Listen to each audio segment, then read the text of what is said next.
Assalamu alaikum brothers and sisters, my name is Ibrahim from Interpal Charity Challenges. Assalamu alaikum brothers and sisters, I'm Shabazz Mogul and I'm from a company called Freedom Expeditions. Inshallah, we're just going to give you some very useful tips when you're going out on a trekking adventure with any charity, anywhere, either in the UK, worldwide. Important information that you're going to know. So we're going to be speaking about general tips that are going to be very useful for you, that you need to know whenever you're signing up for one of these charitable events, and it's going to be geared around climbing mountains and going on these long hikes.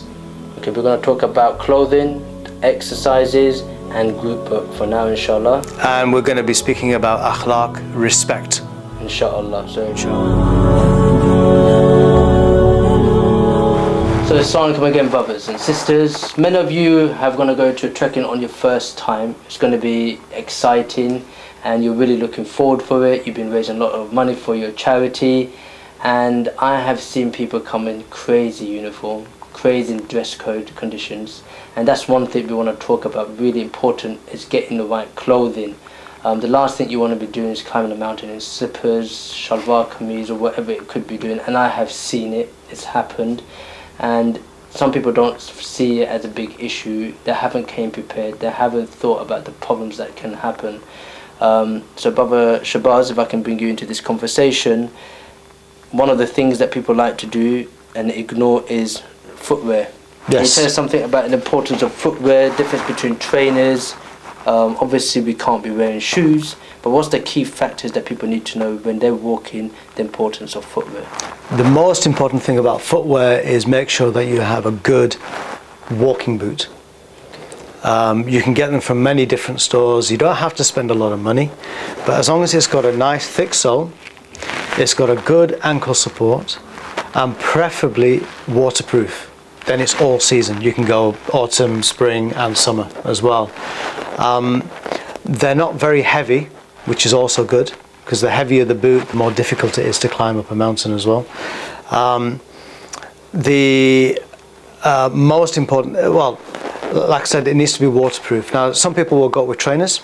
Trainers are good as well, sometimes in summer, and they're okay. So don't spend a lot of money. You're looking at maybe maximum 40, 50 pounds for a good pair of boots. You can get them for about 30 pounds. Carrymore is a very good make. It has what's called a Vibram sole. High-Tech are very good. They've got a Vibram sole as well, which means the soles are very flexible. It's got a nice deep tread on it. So if you do step on a stone, you're stepping on shifting rocks under your feet. You're stepping on boggy ground that you're going to sink, sharp edges, things like that. So your feet will be protected. That's the most important thing. So preferably, if you can, buy waterproof. And when I mean waterproof, I mean Gore-Tex. I have seen this in the past. People have turned up with normal walking boots that are not waterproof, even work boots which have got steel toe caps, because they think it's going to protect them. To a certain extent it may protect them, but then they've got a waterproofing substance and they put that over the boot. It doesn't work. I guarantee you, water will go through and you'll get wet feet. In summertime you can wear what called trekking trainers, or trekking shoes. Even sometimes sandals as well. My advice is always wear boots with ankle supports, because even if it's wonderful weather, there's still danger of spraining your ankle, going over on a stone, things like that. So it's better to have ankle support always. So we talked about your footwear. We're going to quickly talk about some simple stuff of clothing. I just done scaffold park the other day, and subhanAllah, I had people wearing shirts and thick jumpers with a little waterproof, and the brothers were really struggling. When the brother came back, he was shivering. Right. And one of the problems was, it was cotton material, so when it gets wet, it stays wet. Yeah. And the other issue he had, he didn't bring spare clothes. Right. He put his jumper afterwards into his bag. Okay. His bag, he didn't have the cover on top of it. So it got wet. So his jumper got wet, so I had to lend him some clothes. So let's talk really the importance of the basic clothing and its material. Some very, very useful tips. Very easy to do. Okay, first of all, make sure you've got a nice backpack.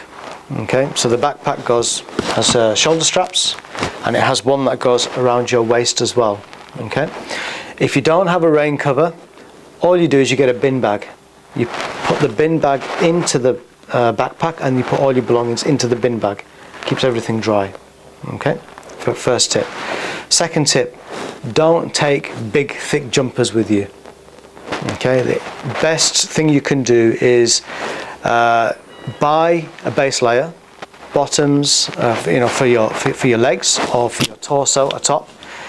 Base layer, meaning polyester. They're dry, or they're called dry wick. Quick dry.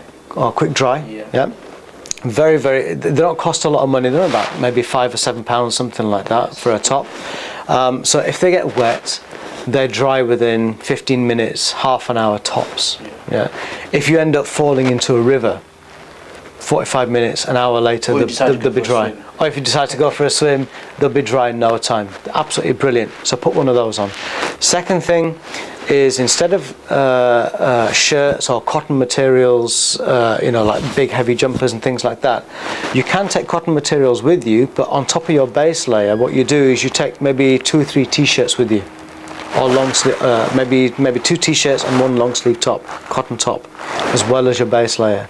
And the reason why you do that is, when you're climbing up a mountain, there will be periods of time where you need to stop, where you need to relax, take a break. Your body temperature is going to go up and down. The easiest way to regulate body temperature is through layers, thin layers that you can take on and off. So, and you'll know at home, if you put 2 t-shirts on, you're going to get quite warm. Put 3 t-shirts on, you're going to get even warmer. Take 1 off, take 2 off, you only got 1 t-shirt, your body starts to cool down. Would there be a disadvantage when you are walking? You've got your base top like this as an example. You are going to get hot really quickly as you start to walk. With those extra 2 t-shirts be a problem, or is it better just to take them off? So as you feel yourself getting hotter, stop, take your jacket off or whatever you've got on, and take your t-shirt off. Okay. Let yourself cool down. Yeah. Another way of regulating body temperature even more quickly is your hands.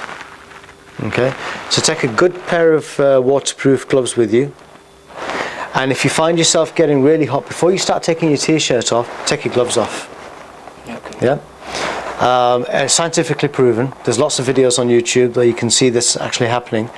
Take your gloves off and let your hands get really cold, and that should start to bring your body temperature down.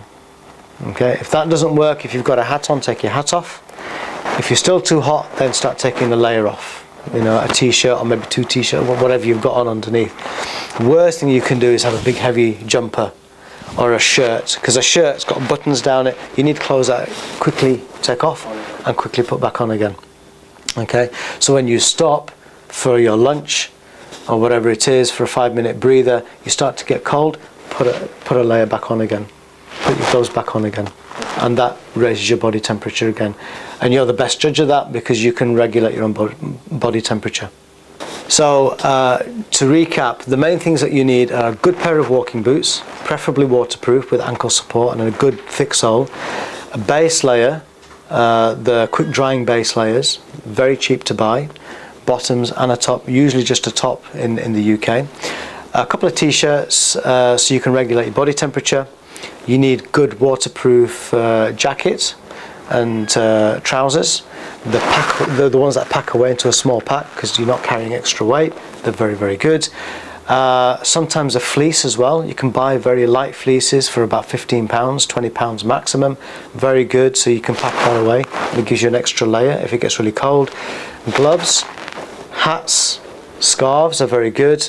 Instead of taking a big heavy scarf with you, you can buy these things called buffs, which is just a piece of material that it can turn into a bandana or a scarf, or to cover your, the bottom half of your face. Very, very versatile. Optional walking sticks, or walking poles, people call them. They're telescopic. They can come out into a long pole. They're actually very good for people who have got slightly bad knees or joints. It takes a lot of weight off. Yeah, extra support. And it's also good if it's a very windy day to balance you as well when you're on the mountainside, because sometimes the wind can kind of like whip you off your feet, or kind of make you stagger a little bit. So the walking poles give you that extra balance. Assalamualaikum brothers and sisters, we're back again just to talk to you about exercises now. A lot of people turn up to hiking, treks, they're really excited, they're raising lots of money, £400, £500, £600 or more, and they've done hardly any preparation for the trek because they think it's walking.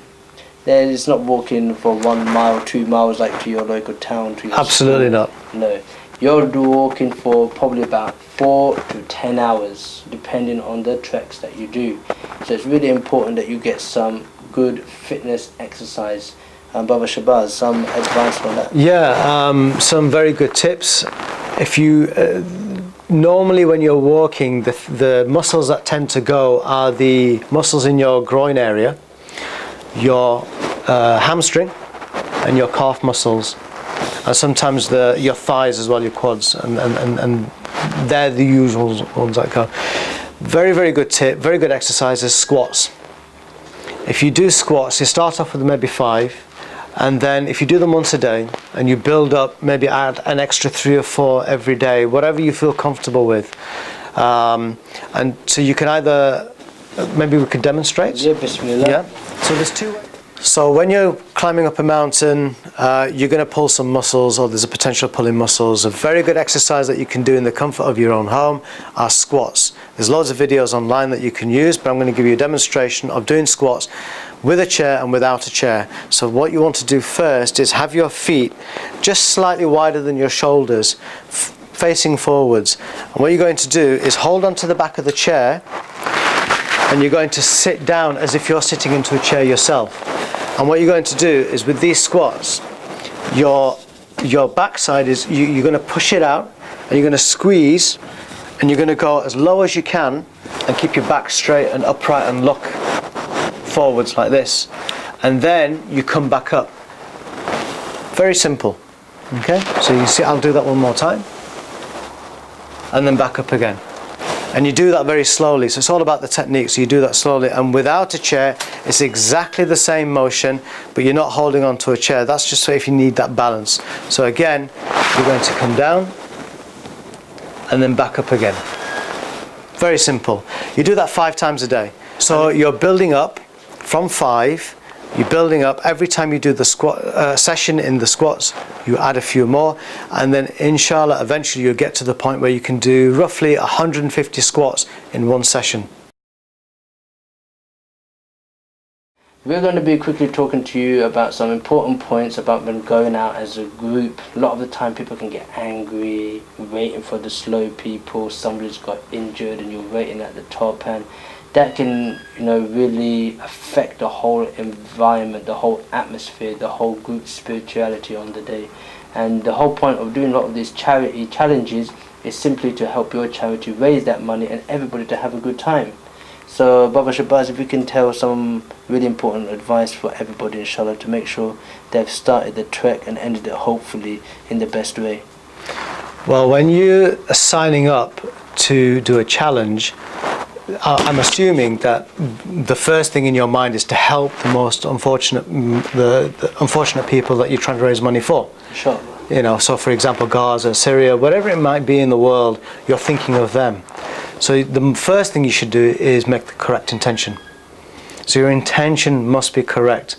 And I know, you want to go on a nice trek and have a good time and experience the outdoors and challenge yourself and so on and so forth. But the first thing, you must always be thinking about those other people, and then thinking about Allah and making sure that your intention is correct. However, whatever your intention might be, but it must be correct for yourself.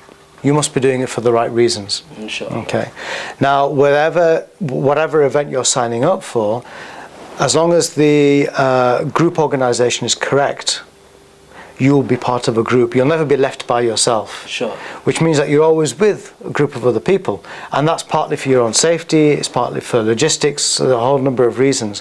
Which means that, especially when you're on a mountainside, and I'm speaking from experience here, I've seen this happen many, many times, people get tired, people get frustrated, people get cold, hungry sometimes, they're getting wet through because they haven't got the right clothing maybe, or could be for any number of reasons. That leads to emotions, and it leads to sometimes your anger starts to rise a little bit, or you can't control yourself. So you always need to respect the people that you're with, you need to respect your group leader, and always try and keep in mind that you're thinking of Allah and you're thinking of the people that you're trying to raise the money for. Inshallah. Yeah, it's very, very important. And always listen to your group leader and listen to the people around you as well. Inshallah. And respect one another. Just to add a few points to that as well, I have seen other charities, there's always new charities, and people are doing whatever it takes to raise money, and they sometimes need your support as well. You might have more experience than them. Don't be surprised if people are doing it out of a good heart and a good will. The point is, you have to have the right intention and support each other, not to even backmouth about the other charities or the team leaders. Support them. If you've got more experience because you may be older than them, you may have done more treks than them, you've got young people, weak people in your group, people with asthma, somebody might get injured. The whole point of a charity trek is to enjoy it, raise money, but help each other as well. Some people, if you're not ready for that and you don't think you've got the patience, then it's better that you don't sign up and destroy the whole atmosphere for people. When you sign up and you're going to participate in any group activity, it's important that you have good teamwork and you work together as a group, you help each other and you support one another. It's really, really important. So make sure you have that in the back of your mind and constantly remind yourself of that. That way everybody will enjoy the day and you will be less stressful because you have become prepared from the beginning, knowing that you might have weak people amongst you, you might have people who are struggling, you might have some people who have delayed things. Yes, you can get a little bit upset deep down inside you, but it's all about trying to control it in your heart, inshallah. We want you to have a good day with that, with any charity that you're going to trek with. Inshallah that you will enjoy it, and make sure you go out with the right intention. So just to recap, in terms of preparation, correct intention, inshallah, correct clothing, inshallah, and good exercise. Amen. Inshallah. There you go, brothers. Inshallah, we'll see you soon. Assalamu alaikum. Assalamu alaikum. Assalamu alaikum, brothers and sisters. My name is Ibrahim Dar, again from Interpal Charity Challenges. Okay, assalamu alaikum. My name is Shabazz Mogul. I'm the founder, director of a company called Freedom Expeditions. It's my own company. We've been running for about 3 years now, and we're based in the UK, and we work all over the UK. Freedom Expeditions is basically a company that will allow you to connect to Allah's creation and to experience Allah's creation. So through hiking, mountain climbing, rock climbing, kayaking, orienteering, all sorts of things. We run courses on map navigation, how to read a compass, how to read a map. We run courses on night navigation. We run courses on bushcraft, survival techniques, surviving in the wilderness in the UK. So that can include anything like building shelters, how to start a fire, how to start a fire with all your stuff that's completely wet. So how to make a fire with wet wood, with wet fire starters, things like that. What to eat, what not to eat, how to find food in the world. There's so much food out there, it's unbelievable. You don't need to buy it from the supermarkets all the time. How to hunt for your own food as well, so we run courses on that. And also, from time to time, we're also asked by various charities, as with Brother Ibrahim here, to help take people up in a safe manner and bring them back in a safe manner up the various mountains in the UK. Fantastic, inshallah. So if you want to find out more about Freedom Expeditions, you can find out more about us if you're on Facebook. You can find us on Facebook by searching for Freedom Expeditions. We don't have a website at the moment, but that will be coming soon, inshallah. Inshallah. Well, and you can also contact Interpal Challenges, and we're always happy to connect you with Brother Shabazz Mogul. Freedom Expeditions. Jazakallah khair. Assalamu alaikum. Assalamu alaikum.